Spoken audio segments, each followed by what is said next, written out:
Does God exist? It's one of the oldest questions we've ever asked, and some of the most brilliant minds in history didn't ignore it. They took it seriously. They didn't just accept faith blindly, they tested it. They reasoned through it. And what they found wasn't weakness, but depth. Not fantasy, but insight. In this video, we'll explore 5 philosophers, each with a different approach, but all with one thing in common. They believed that behind everything we see, there's something or someone greater. Let's begin. Plato didn't talk about God the way we do today. He didn't preach, he questioned. To him, the world we see is just a shadow, like prisoners in a cave, chained and facing a wall, mistaking flickering shapes for reality. He believed that behind every illusion lies something more, something real. Behind every beautiful thing, every act of justice, every expression of love, there lies a perfect version of it. He called them the forms. And above all the forms, there was one more, the form of the good.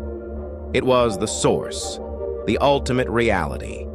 For Plato, this form of the good wasn't just an abstract idea. It was the cause of knowledge, truth, and existence itself.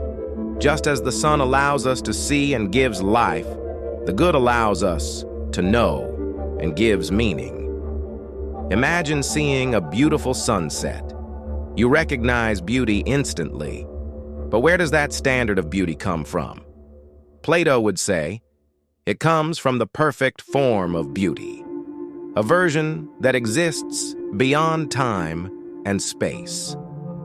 Plato never said God, but many who came after him heard the echo of divinity. If the world feels flawed, maybe it's because we carry a memory of something better. And if we follow that longing, we might just see past the shadows. While Plato looked beyond the world, the next philosopher looked within and found what he had been missing all along. Augustine searched for truth in every corner of life, in pleasure, in ambition, in fame. But nothing filled the silence inside. Then he turned inward. You were within me, he wrote, but I was outside, and I searched for you in all the wrong places. To Augustine, truth wasn't just an idea. It was a presence. If we know justice, if we recognize goodness, then those things must come from somewhere. He argued that there are universal truths, like the existence of numbers or the concept of beauty, that we discover, not invent. These truths, Augustine believed, point to a truth beyond us, a mind behind all minds. Think about math. 2 plus 2 will always equal 4, even if no one is around to do the math. Augustine believed that such eternal truths prove the existence of an eternal mind. And for him, faith wasn't against reason. It was the foundation of it. I believe, he said, so that I may understand. And in belief, he found peace. If Augustine found God through the heart, our next philosopher turned to the mind and built his belief, step by step. Aquinas lived in a time of faith, but he still asked, can we prove God exists? He believed that reason, if followed carefully, leads back to God.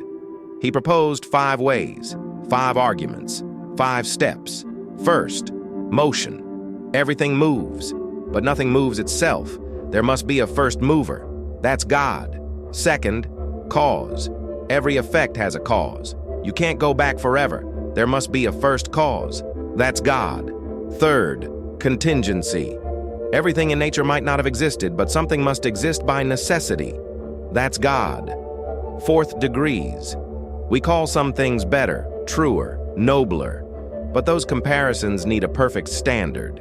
That standard is God. Fifth, design. The universe has order. Even things without minds act with purpose. That points to a designer. That designer is God. Take an example. If you see a watch on the ground, you assume someone made it. Why? Because it has order, purpose, and precision. Aquinas saw the same in the natural world. For Aquinas, these arguments weren't mathematical proofs.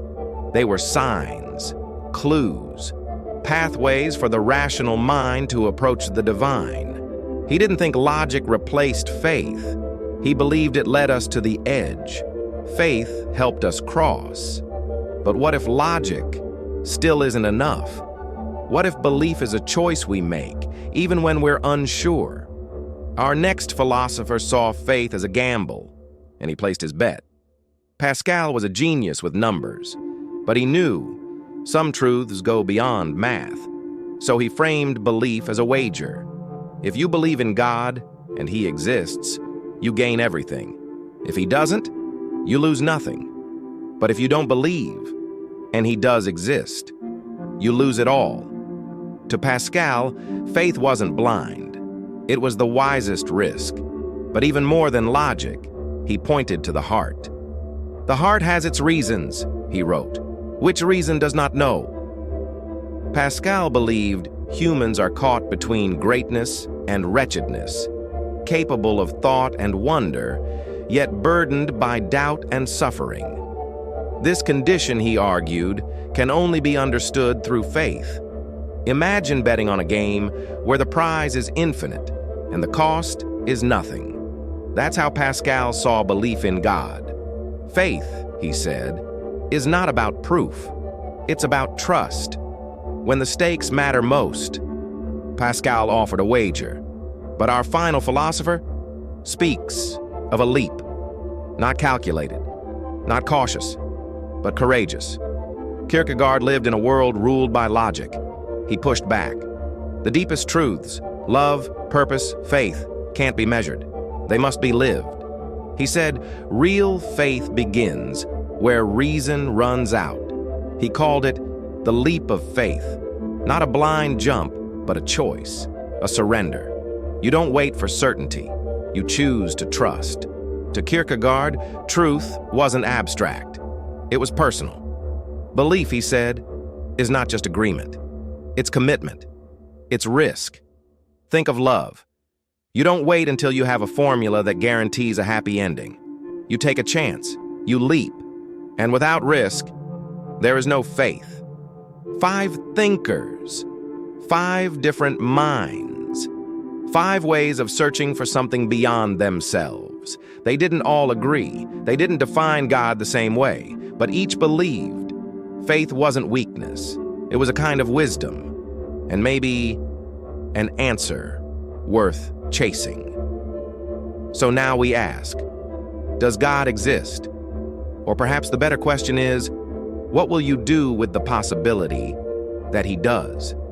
If you want to explore these ideas even deeper and uncover more views from other great thinkers, like this video, subscribe, and we'll continue the journey together.